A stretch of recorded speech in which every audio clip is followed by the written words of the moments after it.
Bonjour à toutes et à tous et bienvenue pour cette deuxième table ronde enregistrée dans le cadre du 28e Salon à l'envers organisé comme chaque année par le réseau Entreprendre en Lorraine Nord.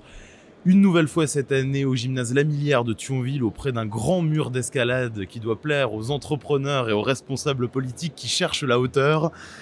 Et de politique justement, on va en parler lors de cette deuxième rencontre puisque comme vous le savez a été annoncée la fusion de la communauté d'agglomération Porte-de-France-Thionville et de la communauté d'agglomération du Val-de-Fensch pour l'année 2026. Et donc on va parler à la fois des raisons et des enjeux des perspectives de cette fusion avec leurs deux présidents, Pierre Cuny, maire de Thionville, président de la communauté d'agglomération Porte-de-France-Thionville et conseiller départemental de la Moselle. Bonjour Pierre. Bonjour. Et Michel Lipgott, maire de Famec et président de la communauté d'agglomération du Val-de-Fensch. Bonjour. Bonjour. Alors je vais d'abord me tourner vers Pierre Cuny pour un peu revenir à la genèse de ce projet. D'où vient ce projet de fusion entre vos deux agglomérations ? Je pense que c'est quelque chose qui était pensé, parfois ou souvent espéré et compliqué à mettre en œuvre. Michel le dira, il a plus d'antériorité que moi sur le terrain politique. Mais dès que j'étais en fonction de maire et de président de l'agglomération en 2016, il m'est apparu très rapidement absolument nécessaire. Alors, au départ, c'était plus de travailler en grande complémentarité avec les 5 EPCI qui composaient ce qu'on appelait Nord-Moselle Plus. Et très rapidement, je me suis aperçu, mais cet sentiment était partagé par le président Lipgott, qu'il fallait qu'on avance maintenant à deux très rapidement, parce que déjà on a deux agglomérations qui sont des agglomérations presque jumelles, qui sont très complémentaires, qui sont imbriquées l'une dans l'autre, et pour lequel, et on le voyait notamment dès 2017-2018, que toutes les décisions qui étaient prises au niveau d'une agglomération avaient des retentissements sur l'autre, et j'irais même plus loin, les décisions étaient prises dès 2017-2018 très souvent en complémentarité. Et puis l'autre élément qui nous a peut-être aussi fait accélérer tout ce processus, c'est l'énorme problème de la mobilité sur le territoire. Et je pense qu'on nous a demandé à plusieurs reprises et par différents canaux de prendre nos responsabilités. Et la responsabilité, c'était d'avancer maintenant main dans la main, notamment sur cet enjeu majeur de la mobilité, mais pas que. Il y a beaucoup d'autres enjeux, on l'évoquera, il y a l'université, il y a les friches industrielles, bon voilà. Et donc aujourd'hui, ce qui semblait compliqué à faire, voilà, on est au bord.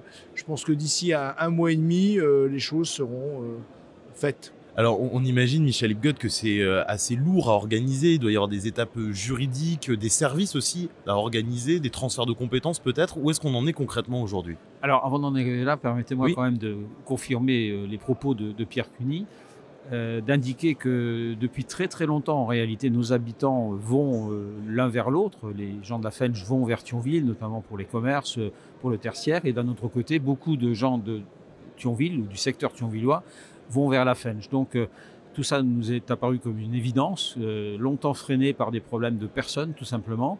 Aujourd'hui, l'un et l'autre, nous sommes plutôt des modérés dans nos camps respectifs et on s'est dit que c'était le moment ou jamais effectivement de passer à cette phase nouvelle, et cette phase elle est en cours aujourd'hui, donc nous sommes très avancés puisque le préfet vient d'arrêter le périmètre de la nouvelle communauté d'agglomération. Donc on connaît maintenant le périmètre qui correspond totalement au périmètre des deux agglos regroupés.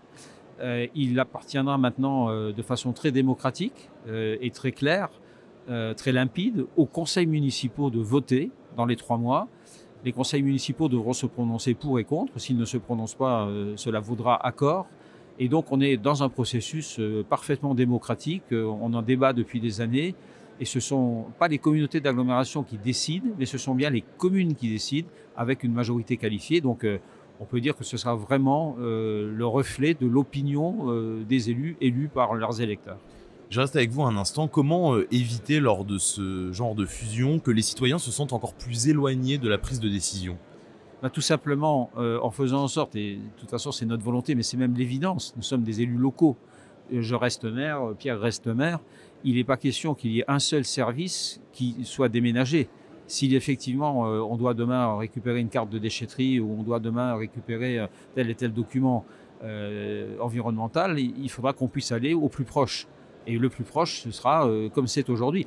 La nouvelle communauté d'agglomération, c'est un plus sur un certain nombre de compétences qui pour l'instant sont relativement minorées. Je pense effectivement à l'université, au traitement des friches industrielles, sans doute également à une grande politique sportive. Enfin, on pourra en faire la liste, mais c'est un plus, c'est pas un moins. Donc nous nous engageons évidemment, mais c'est une évidence. Sinon, on ne la créerait pas, cette communauté d'agglomération. La proximité restera notre priorité. Avant d'en passer au dossier de fond, on aimerait savoir comment vous travaillez ensemble. L'un vient de la droite, l'autre plutôt de la gauche. Vous avez dit les dissensions politiques ou personnelles ont longtemps empêché cette réunion, et là ça fonctionne. Comment vous l'expliquez ? Je pense que on va être simple, ça a matché dès le départ. Je pense que effectivement, moi je suis quelqu'un de très pragmatique et plutôt fédérateur. Michel aussi. On adore le vélo, on adore le sport, on a beaucoup de points communs. En fait, on a des parcours totalement différents sur le plan politique, mais en fait, humainement, on a les mêmes parcours. Hein. On a la même ambition pour notre territoire. Et je pense que notre vie privée, on doit avoir des choses qui se ressemblent. Je pense que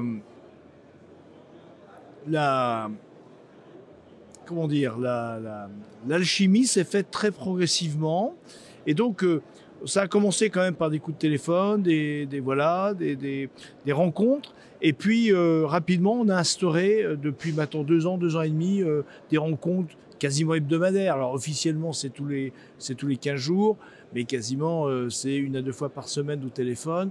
Et il n'y a aucun dossier aujourd'hui qui est porté par l'une des 2 agglos sans que l'autre agglo soit au courant et prenne position. Et puis, il y a aussi une chose extraordinaire, et ça, on l'oublie un peu, il ne faut pas l'oublier, c'est nos équipes.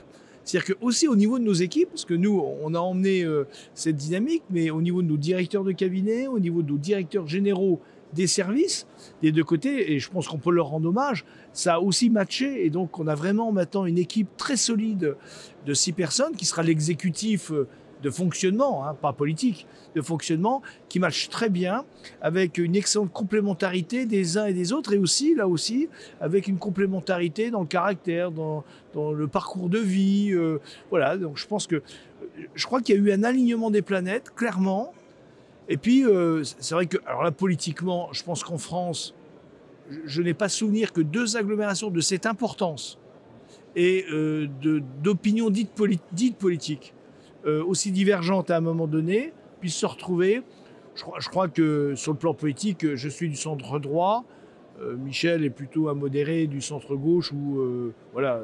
Et donc on a vraiment une même vision. Moi je suis plutôt social-libéral et lui il est plutôt démocratie sociale. Voilà, donc on est social-démocrate. Social-démocrate, voilà. Donc on est voilà, on s'entend sur beaucoup de choses. Si je puis compléter, bon effectivement sur la sensibilité. Je suis social-démocrate, comme beaucoup le sont dans le monde. Hein. En France, on est un peu en repli provisoirement, mais ceci étant dit, c'est une idéologie qui est portée depuis des années et des années dans de nombreux pays, qui a fait ses preuves.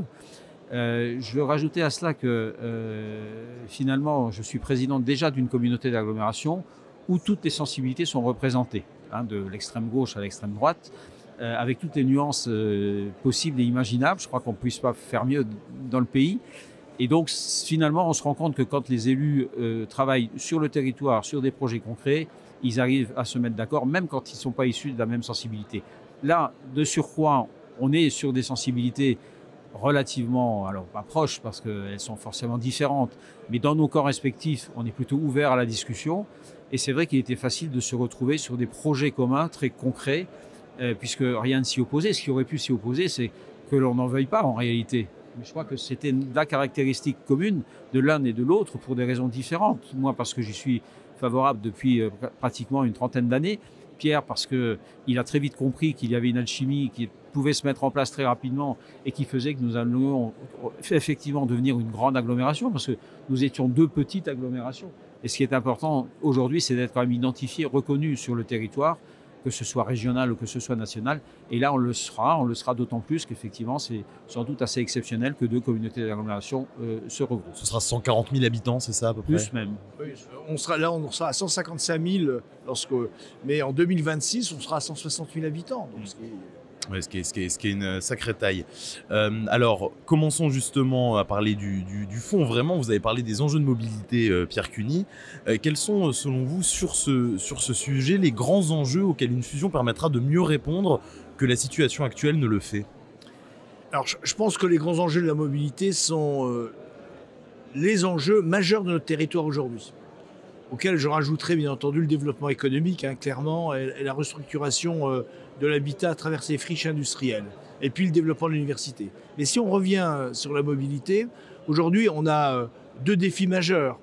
C'est d'améliorer la circulation et la transition écologique à travers les modes doux en intra-urbain, et entre nos 2 collectivités. Et là, on se retrouve aussi avec un bus au niveau de service qui reliait les 2. Alors là aussi, on aurait été un peu dans une absurdité de travailler sur un système de transport en commun qui relie les 2 blocs, urbains, et puis de continuer à fonctionner comme si on était indépendants l'un de l'autre. Et puis le deuxième défi, c'est bien sûr ce lien très fort aujourd'hui entre nos territoires, mais bientôt notre territoire, et le Luxembourg. Mais pas que. C'est comment améliorer la mobilité à l'intérieur de cet espace entre, on va dire, alors Metz, bien sûr, Metz, Thionville-Fensch, mais Thionville-Fensch et le Luxembourg. Et donc, on a des vrais défis à mener. Et pour les mener, il faut qu'on soit fort, il faut qu'on soit unis, il faut qu'on porte véritablement une parole et puis des financements.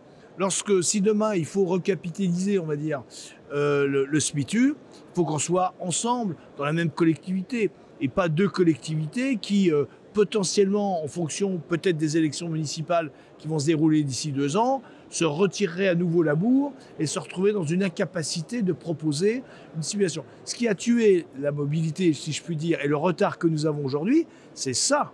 C'est-à-dire que c'est l'incapacité du syndicat, et je salue tous ces membres, les membres du syndicat. Ce n'est absolument pas une question d'hommes, c'est une question de structure. À partir du moment où il y avait 2 agglomérations qui s'affrontaient plutôt, et puis ce qu'on appelle des villes isolées qui eux-mêmes avaient leurs propres objectifs, ça ne pouvait pas coller.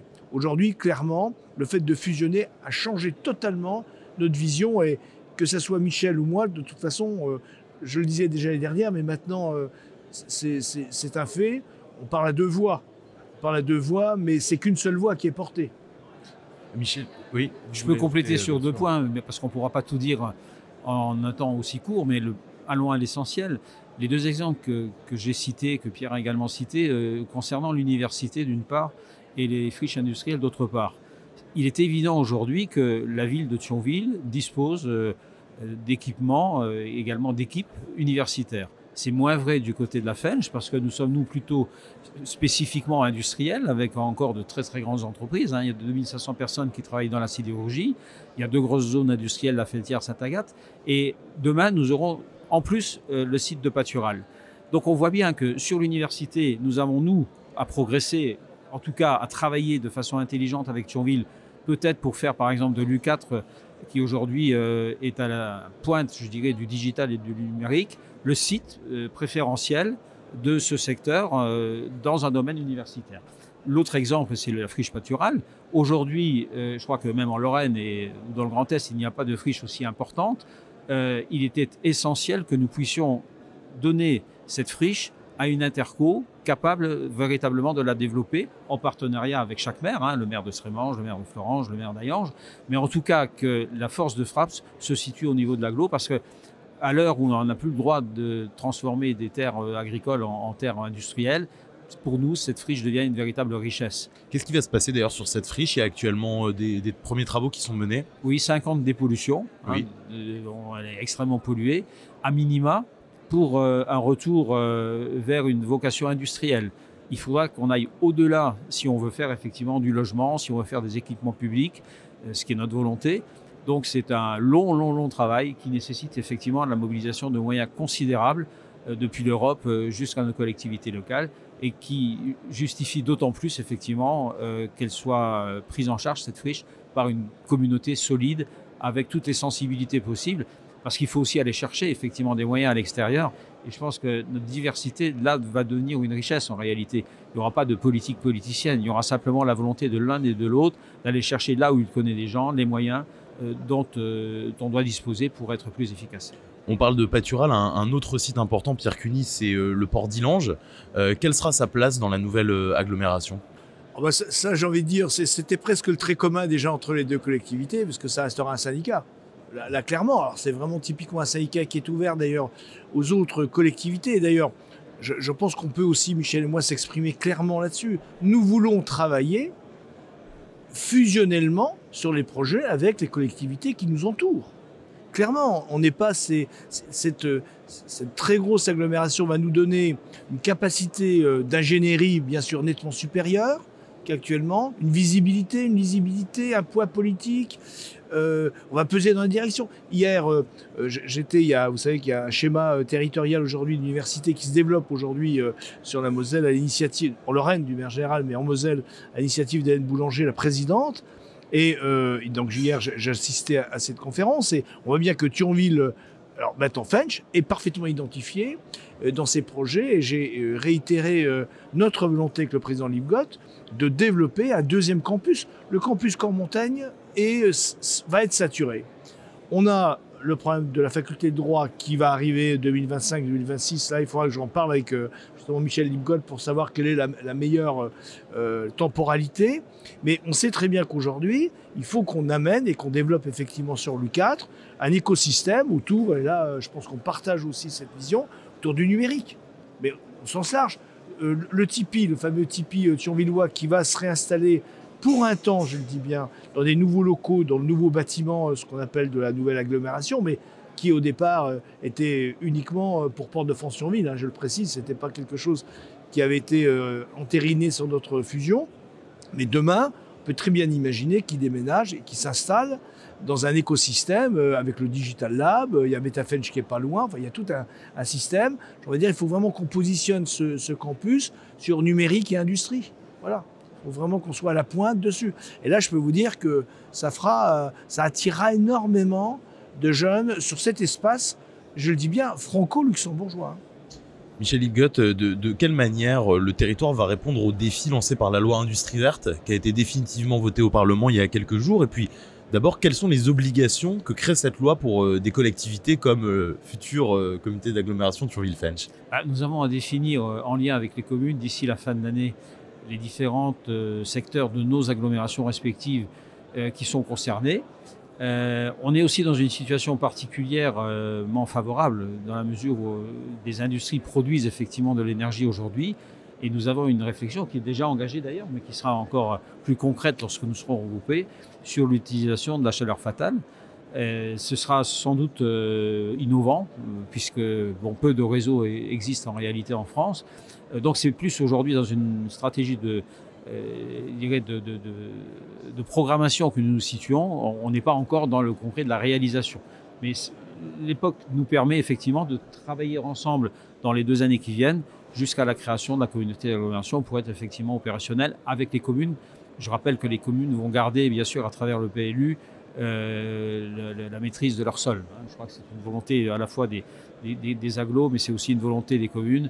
On va rester effectivement le plus proche possible des citoyens, notamment dans ce domaine-là. Pierre Cuny, si je suis un peu mordant, qu'est-ce que vous répondez à ceux qui vous disent, avec la 31 bis ou autre, que finalement cette nouvelle agglo, c'est celle de l'abdication face à la puissance d'attractivité du Luxembourg et qu'on organise la perfusion de notre territoire et le départ de nos actifs plutôt que de faire venir de l'activité ici? Ah non, au contraire. Alors, ceux qui disent ça n'ont pas tout à fait compris les enjeux géopolitiques. Plus vous êtes faible, plus vous êtes effectivement dans un rôle de perfusant tout un territoire qui est très riche. Plus vous êtes fort, plus vous êtes attractif, et ça il faut le dire, il y a une réindustrialisation qui se fait sur le territoire. On a des fleurons qui sont actuellement quand même sur le Val de Fench en particulier, mais pas que. Et donc plus vous êtes fort, plus vous êtes en capacité d'être une force attractive. Et si on regarde, on en parlait il y a un instant, l'université. Enfin, je rappelle qu'on est passé en quelques années de 970 étudiants en 2014, on est à 1800 aujourd'hui, et on a des prévisions entre 2500 et 3000 étudiants donc en 2030. Ces étudiants, Peut-être une partie iront au Luxembourg. Et puis tant mieux, parce qu'après tout, qu'est-ce qui irait empêcher nos enfants d'aller travailler dans des conditions financières mais une partie de ces étudiants vont rester sur le territoire. Et ce qu'on constatait aujourd'hui, c'est que la faiblesse de l'université, liée peut-être à la faiblesse du maillage politique, amenait tous nos jeunes, brillants, à partir, et puis à ne plus revenir. Voilà, et donc au contraire, et c'est pas une abdication, au contraire, vous savez, pour faire ce qu'on fait avec Michel Ligotte, ben, il faut une force de caractère. Hein, parce que le plus simple pour nous, je le rappelle, on est plutôt au milieu de notre carrière politique, voire plutôt à la fin, je veux dire, hein, on a encore 5, 6, 10 ans à faire. Le plus simple pour nous aurait été de se dire, on reste comme ça, on s'entend bien, on se retrouve 2 fois par mois autour d'une table et puis on règle quelques problèmes, terminé. Il faut une sacrée force pour dépasser toutes les clivages. Je vous prends un exemple récent sur le football à Thionville, avec la fusion de ces 2 clubs. Depuis 2016, je me suis attelé à faire cette fusion. Qu'est-ce que j'ai pu entendre entre 2016 et 2020? Et maintenant, tout le monde se glorifie de ce club qui aujourd'hui joue les premiers rôles sur le plan régional, voire a des ambitions importantes, et surtout de l'appétence des jeunes qui sont revenus sur le territoire jouer au football. Voilà. Et je pense qu'on a pris nos responsabilités avec Michel Ligotte. On pouvait être dans le confort, on pouvait être dans quelque part l'attentisme. On a préféré le mouvement et on a préféré la prise de risque. Oui, Michel Ligotte. C'est passionnant ce que nous sommes en train de faire et de vivre. Parce qu'en réalité, effectivement, pour l'un comme pour l'autre, nous avons déjà construit ce que nous avions à construire dans nos domaines respectifs. Moi, je pense en particulier à ma ville, que j'apprécie plus que jamais, bien entendu, mais également la fonction que j'ai exercée dans le passé de parlementaire. Et de ces expériences, j'en ai tiré la conclusion depuis très longtemps déjà, qu'il fallait que nous pesions plus fort. C'est difficile de peser lorsqu'on est petit, parce qu'il y a beaucoup d'autres gros à côté. C'est une question de rapport de force. La vie est faite ainsi, on ne changera pas les règles communes. Et je crois qu'aujourd'hui, l'émergence, Pierre ne l'a pas dit, mais il le préside actuellement, du pôle métropolitain frontalier, qui est symboliquement presque le premier résultat de notre rapprochement. Un résultat essentiel, puisqu'aujourd'hui, nous participons à la conférence intergouvernementale et nous sommes force de proposition. Et entre 2 CIG, il y a un travail qui est possible. Cela n'aurait pas été possible s'il n'y avait pas eu la volonté des 2 agglos.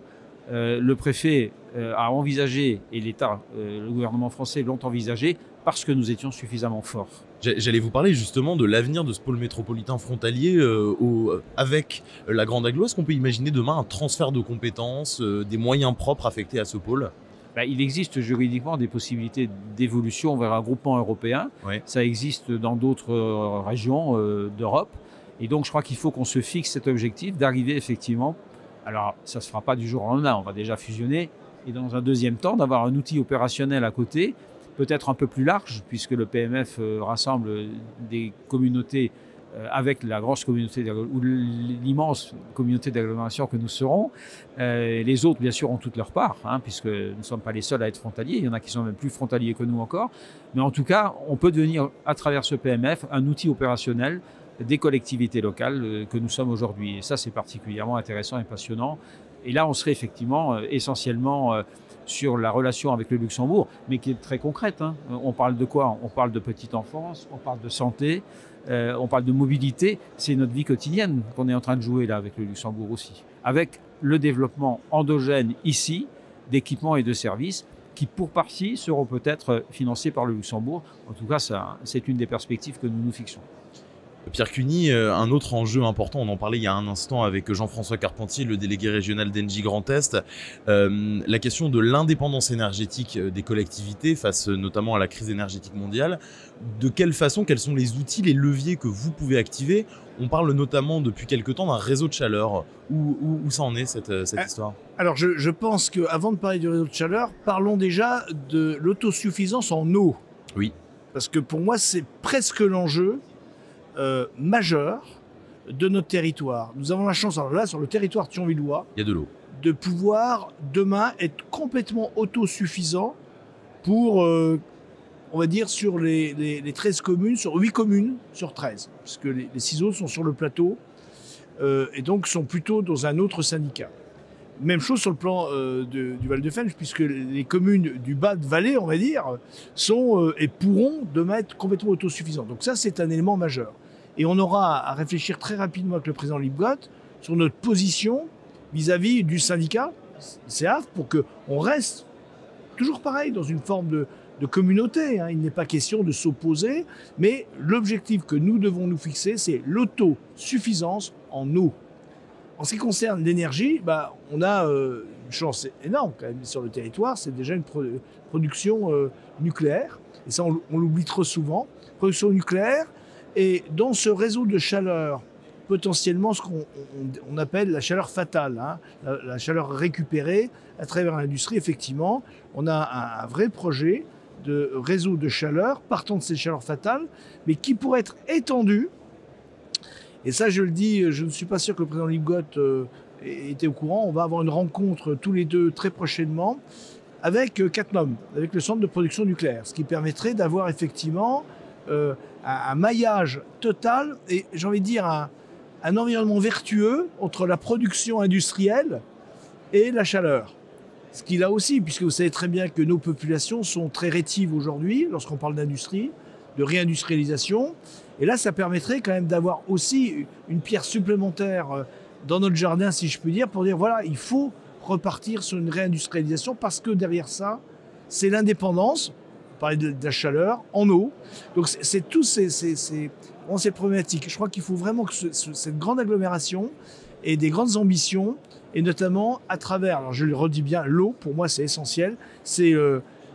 Dans 20 ans, c'est l'enjeu majeur dans nos pays. Et là, nous, on a une chance extraordinaire. Les deux choses que nous avons sur le territoire, c'est les friches industrielles qui étaient hier décriées et les eaux d'Exor qui hier étaient un élément d'effondrement et de retentissement sur le développement des villes et qui demain va être une force et une production extraordinaire. J'aimerais terminer par un dernier thème qui me tient particulièrement à cœur, celui de la culture. Vos deux territoires ont des belles associations, des beaux équipements, du 4, la passerelle qui va bientôt réouvrir au printemps, Puzzle, le théâtre de Thionville, mais aussi plein d'autres. Est-ce que sur ce sujet, des coopérations sont envisagées, voire pourquoi pas un transfert de compétences, Pour le moment, ce sont les communes qui ont les compétences culturelles. Oui, je rajouterais pour ce qui nous concerne la médiathèque de Villevenge, le Gueulard, dans la même commune mais dans la même agglo. Et c'est vrai que c'est avec le sport sans doute, parce que je ne veux pas trop dissocier les deux, un des domaines qui connaîtra une expansion nouvelle. Puisque on va garder évidemment ce qui existe dans nos communes respectives. Il y aura toujours des politiques communales pour les personnes âgées, pour les plus jeunes l'été, pour qu'il y ait des camps de vacances, etc. Tout ceci ne va pas changer. Et ça ne relèvera pas de la communauté d'agglomération. Par contre, les outils existants vont être valorisés par l'élargissement qui permettra une remise à niveau, qui permettra aussi des investissements plus importants chaque année, parce qu'il faut les entretenir, ces différents équipements, qui permettra aussi d'avoir sans doute un panel de public élargi, puisque la communication sera meilleure. Et puis, derrière tout ça, pourquoi ne pas envisager aussi l'émergence d'un nouveau projet, que ce soit sur le plan culturel ou sur le plan sportif. Je sais qu'il y a des choses qui se font déjà sur Thionville, il y a des extensions en perspective. Pour ce qui nous concerne, il y a la friche pâturale qui, de mon point de vue, est là disponible pour... Alors, je ne sais pas quoi, je vais vous dire, à part des expositions, j'en sais rien. Mais en tout cas, par exemple, on sait qu'aujourd'hui, lorsque les entreprises se réunissent pour parler, alors elles le font comme ici, le salon à l'envers, mais elles vont aussi quelquefois à Metz. Et c'est vrai qu'on n'a pas forcément les équipements idoines aujourd'hui pour pouvoir accueillir de telles manifestations. Donc oui, on a de l'ambition et on passera peut-être à des politiques culturelles mieux partagées qu'aujourd'hui où on fait du bricolage en se rencontrant le soir ou le matin. Pierre Cuny, pour conclure. Oui, alors je souscris à tout ce que dit Michel. À noter quand même que deux structures sont ou vont être communautaires. Alors là, c'est en 2026. Le Gueulard Plus y est. Oui. Donc le problème se pose pas. Et l'autre fleuron, c'est bien sûr le Nest, que nous allons reconstruire et qui, de facto, sera communautaire. Et cette itinérance actuellement du Nest est pour moi une bénédiction, puisque j'ai vu que récemment, Michel, le Nest allait produire chez toi. Et donc, on a une scène d'art dramatique nationale et une BAM, enfin une boîte à musique donc avec le Gueulard Plus, qui sont les deux fleurons. Et pour moi, la politique communautaire devra s'articuler autour de ces deux fleurons en termes de portage par la communauté d'agglomération. Les villes, alors le puzzle, point d'interrogation, c'était une vraie réflexion qu'il faut qu'on ait. Le puzzle peut devenir communautaire, mais inversement, il faut qu'on regarde sur le plan budgétaire ce que ça peut donner. Mais ça serait éventuellement le troisième équipement, puisque je crois que plus de la moitié des gens qui sont à puzzle sont des gens qui ne sont pas de l'agglomération. Donc là, c'est une réflexion à avoir. Le reste, effectivement, je pense qu'il faut que les maires gardent leur équipement, le théâtre municipal de Thionville, mais il faut une programmation maintenant qui soit complémentaire. Il ne faut pas que demain, parce que la passerelle va sortir, il ne faut pas qu'on se retrouve demain avec une pièce de théâtre qui est happée avec une guerre entre les trois, entre passerelle, l'amphi de Yutz et le théâtre municipal. Donc il faut vraiment qu'il y ait une politique communautaire de programmation et une politique de portage. Et là, alors il y a aussi un autre fleuron, le Festival arabe, qui est absolument magnifique. Alors j'ai pas pu aller à la finale. Et voilà, il faut se poser la question, se dire, est-ce que ce festival arabe, qui est à Famec, qui est le festival arabe de Famec, est-ce que demain, on ne peut pas, un peu comme le film italien, lui donner une plus grande ampleur? Il y a aussi Politeia que vous avez lancé récemment. Politeia, voilà, Politeia demain peut trouver... Regardez, Politeia, le film arabe, c'est deux événements majeurs qui peuvent éclore de façon plus importante. Politeia sur le Val de Fench, à travers une excellente association qui s'appelle Des mots et débats, qui peut parfaitement externaliser un certain nombre de conférences, et puis le film arabe qui doit rester à Famec, mais dont des projections ou des débats. Moi, je verrais très bien sur Yutz, Thionville, Terreville, où on veut, avoir film débat. Et que la programmation, le concours se passe sur un peu comme le INELOF, ou voilà, et qu'on ait en sous-bassement toute une programmation qui tourne autour de ça. Surtout dans ces moments, et aujourd'hui, où le vivre ensemble va devenir, on le dira certainement dans nos propos tout à l'heure, mais c'est la pierre, là, aujourd'hui, tout ce qu'on fait aujourd'hui, quand on voit ce qui se passe sur l'actualité, voilà, on est complètement abasourdi, et le vivre ensemble, c'est très important. C'est-à-dire qu'il faut vraiment qu'on développe ça. Je trouve que le film arabe est quelque chose, dans sa qualité, sa programmation exceptionnelle. Merci beaucoup Pierre Cuny, merci beaucoup Michel Lipgott pour cet appel à travailler ensemble sur ces thématiques si importantes. Vous nous retrouvez toute la journée lors de ce 28e salon à l'envers organisé par ELN au gymnase La Milliard de Thionville. À très vite.